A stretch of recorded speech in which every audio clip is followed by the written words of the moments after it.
The Wind in the Willows, written by Kenneth Grahame, illustrated by Robert Ingpen. Chapter 8. Toad's Adventure. When Toad found himself immersed in a dark and noisome dungeon, and knew that all the grim darkness of medieval fortress lay between him and the outer world of sunshine and well-metalled high roads, where he had lately been so happy disporting himself, as if he had brought up every road in England, he flung himself at full length on the floor and shed bitter tears and abandoned himself to dark despair. "This is the end of everything," he said. "At least it is the end of the career of Toad, which is the same.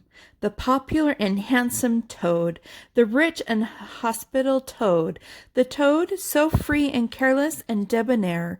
How can I hope to be ever set at large again," he said, "who have been imprisoned so justly for stealing so handsome of a motor car in such an audacious manner, and for such lurid and imaginative cheek, bestow upon such a number of fat, red-faced policemen." Here his sobs choked him. "Stupid animal that I was," he said. "Now I must languish in this dungeon till people who are proud to say they knew me have forgotten the very name of Toad. Oh, wise badger," he said, "oh, clever, intelligent rat and sensible mole, what sound judgments, what a knowledge of men and matters you possess. Oh, unhappy and forsaken Toad!" With lamentations such as these he passed his days and nights for several weeks, refusing his meals or intermittent light refreshments, though the grim and ancient gaoler, knowing that Toad's pockets were lined, frequently pointed out the many comforts, and indeed luxuries, could be sent in at a price from outside. Now the gaoler had a daughter, a pleasant wench, and good-hearted, who assisted her father in the lighter duties of his post. She was particularly fond of animals, and besides her canary, whose cage hung on a nail in the massive of the keep by day, to the great annoyances of prisoners who relished an after-dinner nap, and was shrouded in anti-massacre on the parlor table at night, she kept several pliable mice and restless revolving squirrels. This kind-hearted girl pitied the misery of Toad, said to her father one day, "Father, I can't bear to see the poor beast so unhappy and getting so thin. You let me have the managing of him. You know how fond of animals I am.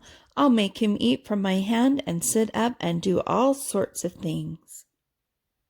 Her father replied that she could do what she liked with him. He was tired of Toad and his sulks and his airs and his meanness. So that day she went on her errand of mercy and knocked at the door of Toad's cell. "Now cheer up, Toad," she said coaxingly on entering, "and sit up and dry your eyes and be a sensible animal. And do try to eat a bit of dinner. See, I've brought you some mice, hot from the oven." It was bubble and squeak between two plates, and its fragrance filled the narrow cell. The penetrating smell of cabbage reached the nose of Toad as he lay prostrate in his misery on the floor, and gave him the idea for a moment that perhaps was not such a blank and desperate thing as he had imagined. But still he wailed and kicked with his legs and refused to be comforted. So the wise girl returned for the time, but of course a good deal of the smell of hot cabbage remained behind, as it will do, and Toad, between his sobs, sniffed and reflected, and gradually began to think new and inspiring thoughts of chivalry and poetry and deeds still be done, of broad meadows and cattle browsing in them, raked by sun and wind, of kitchen gardens and straight herb borders and warm snapdragon beset by bees, and of the comforting click of dishes set down on the table at Toad Hall, and the scrape of chair legs on the floor as everyone pulled himself close up to his work. The air of the narrow cell took a rosy tinge. He began to think of his friends and how they would surely be able to do something, of lawyers and how they would have enjoyed his case. And what an ass he had been not to get in a few. And lastly, he thought of his own great cleverness and resource, and all that he was capable of if he only gave his great mind to it. And the cure was almost complete. When the girl returned some hours later, she carried a tray with a cup of fragrant tea steaming on it and a plate piled up with very hot buttered toast, cut thick, very brown on both sides, with the butter running through the holes in it in great golden drops, like honey from the honeycomb.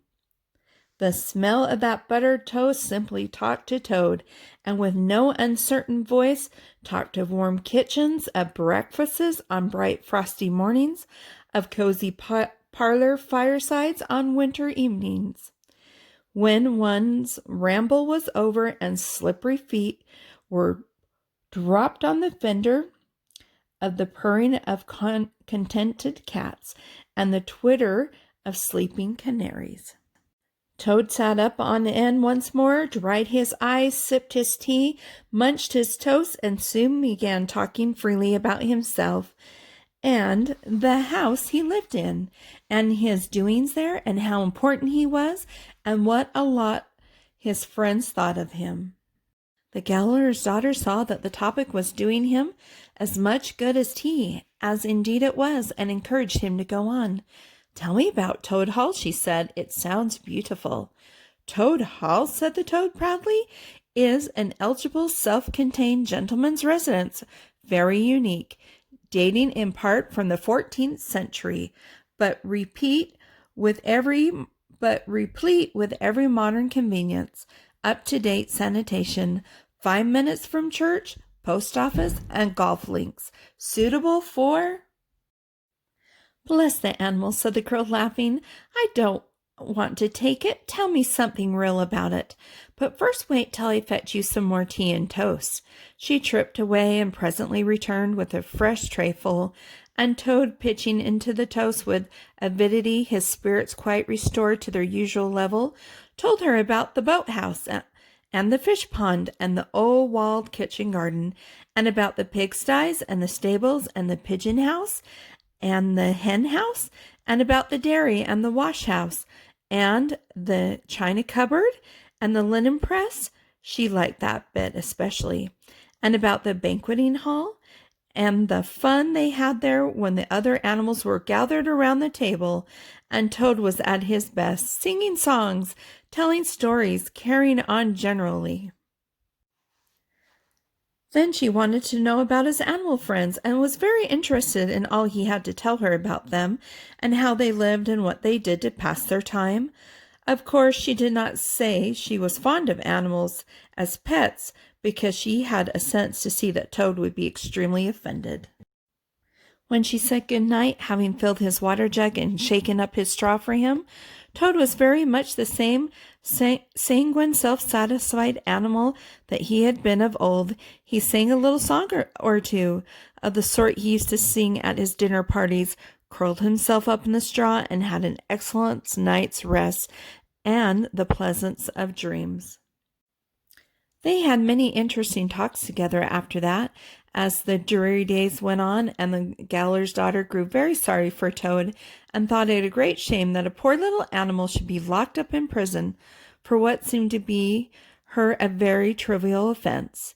Toad, of course, in his vanity, thought that her interest in him proceeded from a growing tenderness, and he could not help half regrettingly that the social gulf between them was so very wide, for she was a comely lass, and evidently admired him very much. One morning the girl was very thoughtful and answered at random, and did not seem to Toad to be paying proper attention to his witty sayings and sparkling comments. "Toad," she said presently, "just listen, please. I have an aunt who is a washerwoman."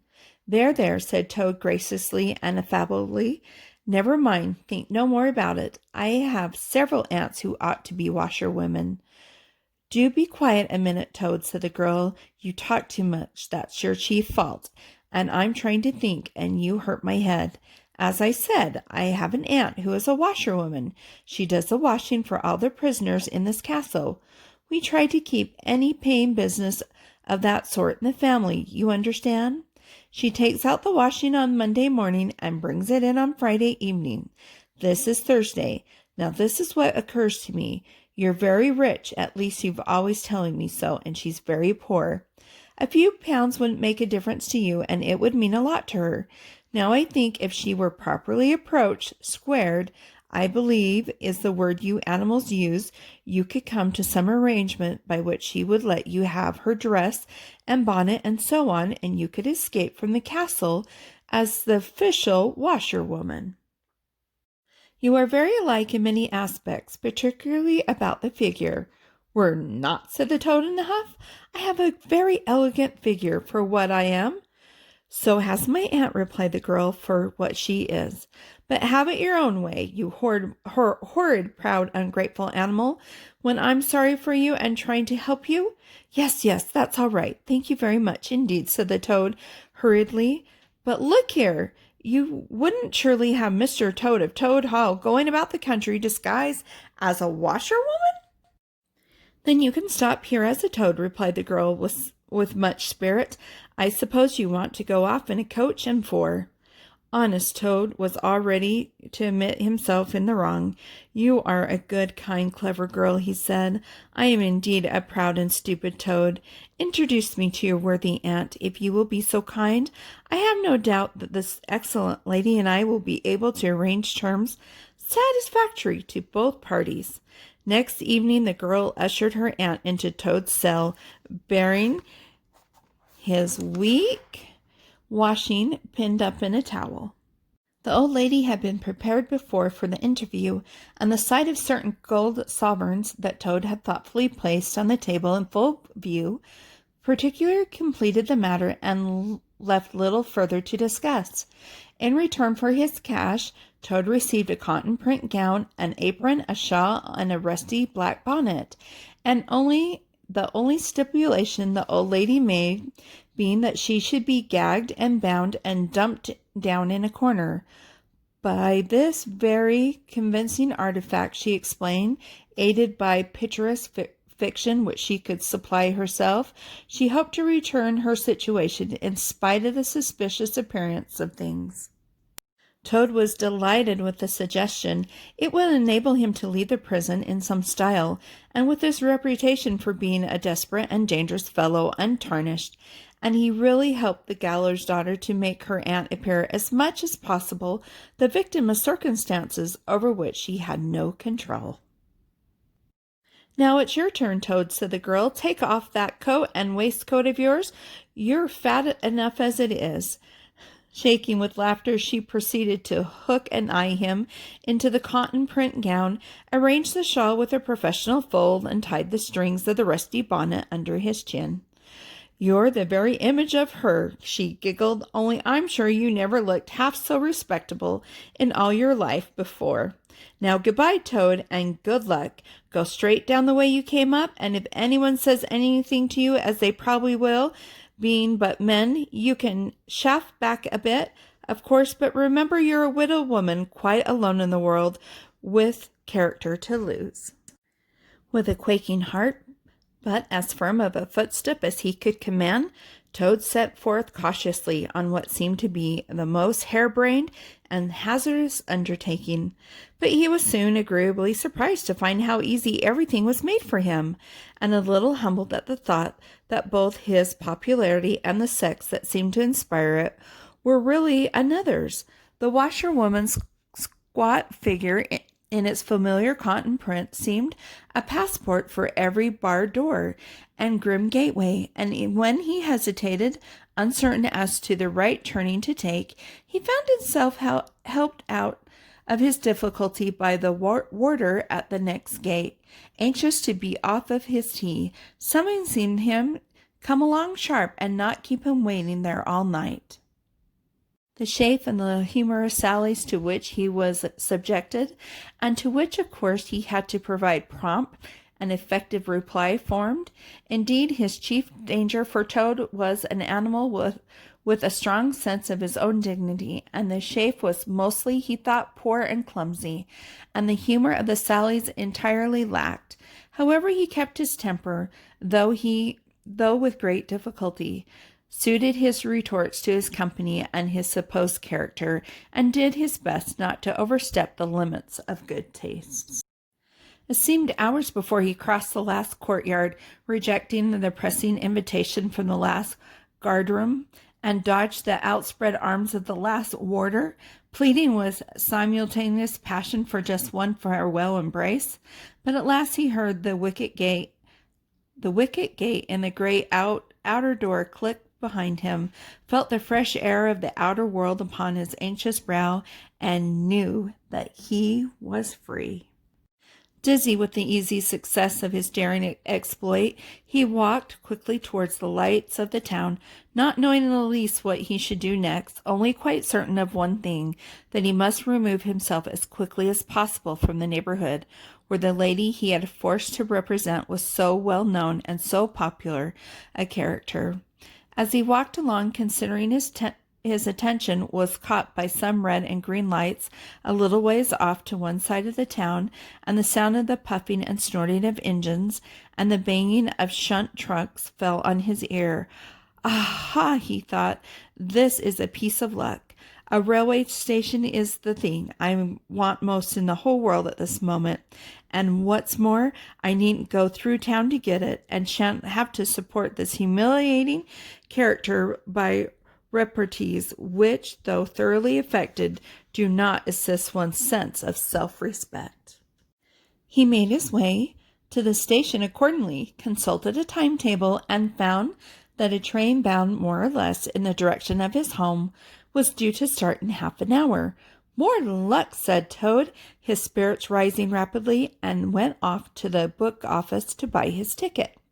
He gave the name of the station that he knew to be nearest to the village, of which Toad Hall was the principal feature, and mechanically put his fingers in search of the necessary money, where his waistcoat pocket should have been. But here the cotton gown, which had nobly stood by him so far, and which he had basely forgotten, intervened and frustrated his efforts.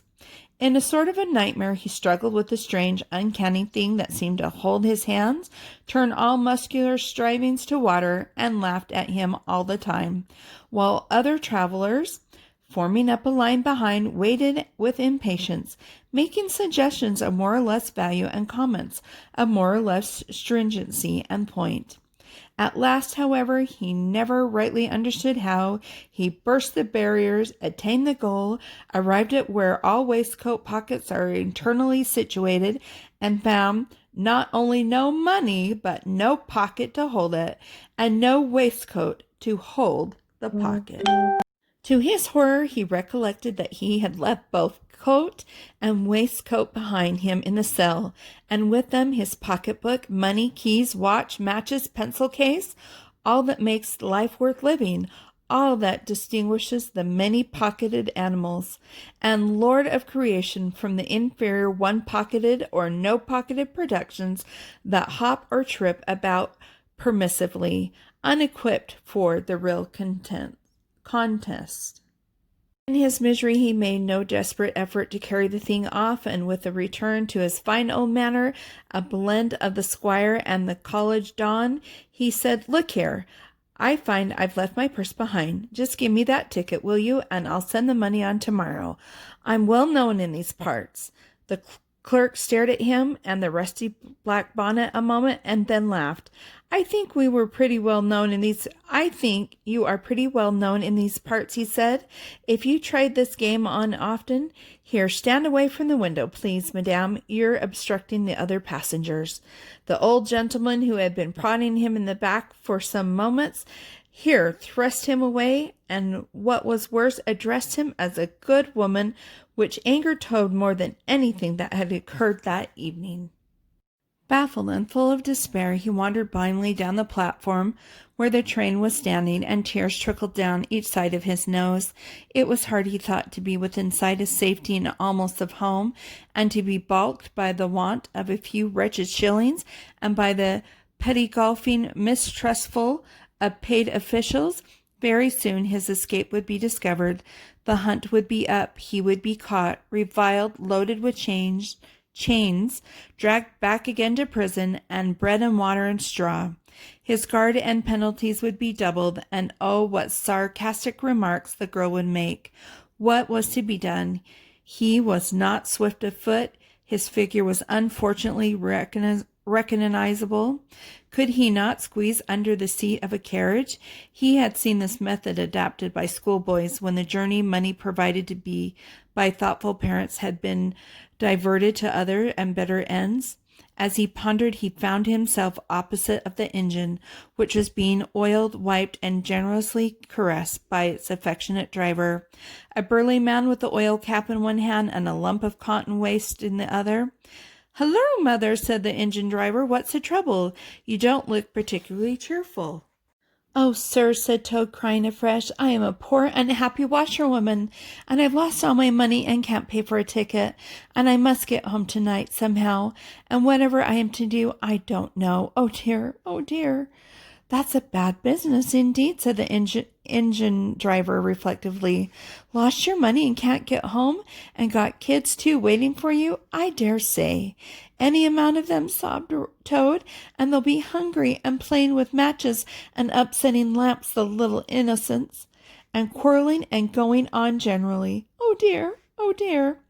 "Well, I tell you what I'll do," said the good driver. "You're a washerwoman to your trade, says you. Very well, that's that. And I am an engine driver, as you may see, and there's no denying it's terribly dirty work. Use up a power of shirts, it does, till my missus is fair tired of washing them. If you'll wash a few shirts for me when you get home and send them along, I'll give you a ride on the engine. It's against the company's regulations, but we're not so particular in these out-of-the-way parts." Toad's misery turned into rapture as he eagerly scrambled up into the cab of the engine. Of course he had never washed a shirt in his life, and couldn't if he tried anyhow. He wasn't going to begin, but he thought, when I get home safely to Toad Hall and have money again and pockets to put it in, I will send the engine driver enough to pay for quite a quality of washing, and that will be the same thing or better. The guard waved his welcome flag. The engine driver whistled in cheerful response, and the train moved out of the station. As the speed increased and Toad could see on either side of him real friends and trees and hedges and cows and horses all flying past him, and as he thought how every minute was bringing him nearer to Toad Hall, and sympathetic friends and money to clink in his pocket, and a soft bed to sleep in, and good things to eat, and praised the admiration at the recital of his adventure and his surpassing cleverness, he began to skip up and down and shout and sing snatches of song, to the great astonishment of the engine driver, who had come across washerwomen before at long intervals, but never once at all like this. They had covered many a mile, and Toad was already considering what he would have for supper as soon as he got home, when he noticed that the engine driver, with a puzzled expression on his face, was leaning over the side of the engine and listening hard. Then he saw him climb on the coals and gaze out over the top of the train. Then he returned and said to Toad, "It's very strange. We're the last train running in this direction tonight, yet I could have sworn that I heard another following us." Toad ceased his frivolous antics at once. He became grave and depressed, and a dull pain in the lower part of his spine, communicating itself to its legs, made him want to sit down and try desperately not to think of all the possibilities.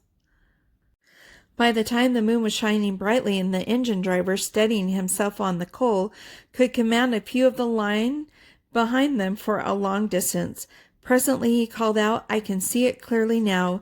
It's an engine on our rails coming along at a great pace. It looks as if we're being pursued." The miserable Toad, crouching in cold dust, tried hard to think of something to do with dismal wants of success. "They are gaining on us fast," cried the engine driver, "and the engine is crowded with the queerest lot of people, men like ancient warders, waving halberds, policemen in their helmets waving truncheons, and shabbily dressed men in pot hats, obviously and unmistakably plain-clothes detectives, even at this distance, waving revolvers and walking sticks, all waving and all shouting the same thing: 'Stop! Stop! Stop!'" Then Toad fell on his knees among the coals, and raising his clasped paws in supplication, cried, "Save me, only save me, dear Mr. Engine Driver. I will confess everything.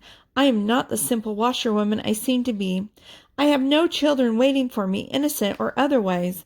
I am a Toad, the well-known and popular Mr. Toad, a land proprietor. I have just escaped by many great daring and cleverness, and from a loathsome dungeon into which my enemies had flung me. And if those enemies on that engine recapture me, it will be chains and bread and water and straw and misery once more for poor, unhappy, innocent Toad." The engine driver looked down upon him very sternly and said, "Now tell the truth. What were you put in prison for?" "It was nothing very much," said poor Toad, coloring deeply. "I only borrowed a motor car while the owners were at lunch. They had no need of it at the time. I didn't mean to steal it, really. People, especially magistrates, take such harsh views of thoughtless and high-spirited actions." The engine driver looked very grave and said, "I fear that you have been indeed a wicked Toad, and by rights I ought to give you up to offended justice. But you are evidently in sore trouble and distress, so I will not desert you. I don't hold with motor cars for one thing. I don't hold with being ordered about by policemen when I'm on my own engine for another. And the sight of animal in tears always makes me feel queer and soft-hearted. So cheer up, Toad. I'll do my best, and we may beat them yet." They piled on more coals, shoveling furiously. The furnace roared, the sparks flew, the engine leapt and swung, but still their pursuers slowly gained. The engine driver, with a sigh, wiped his brow with a handful of cotton waste and said, "I'm afraid it's no good, Toad.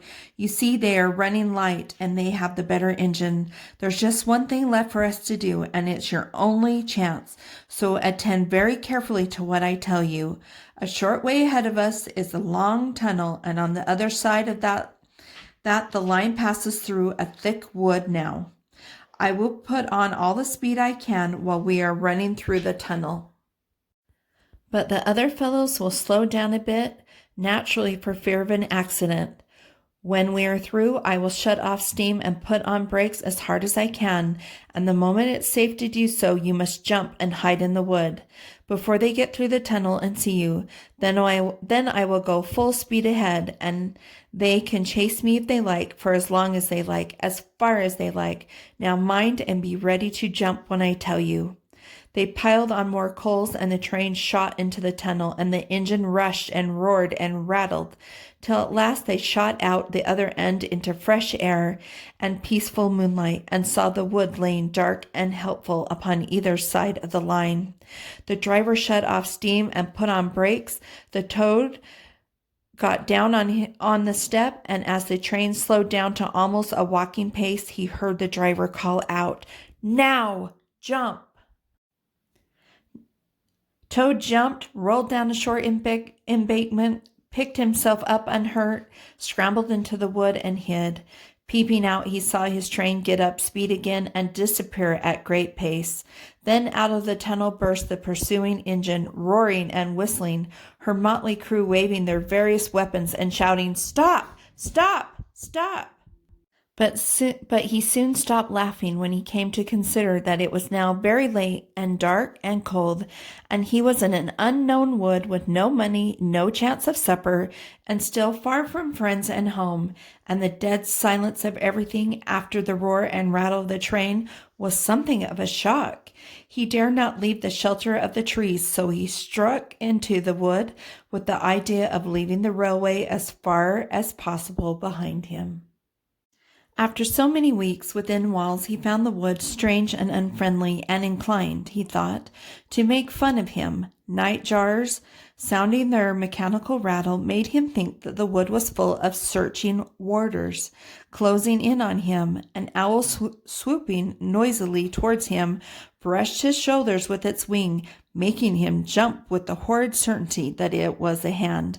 Then filtered off, moth-like, laughing its low ho, ho, ho, which Toad thought in very poor taste.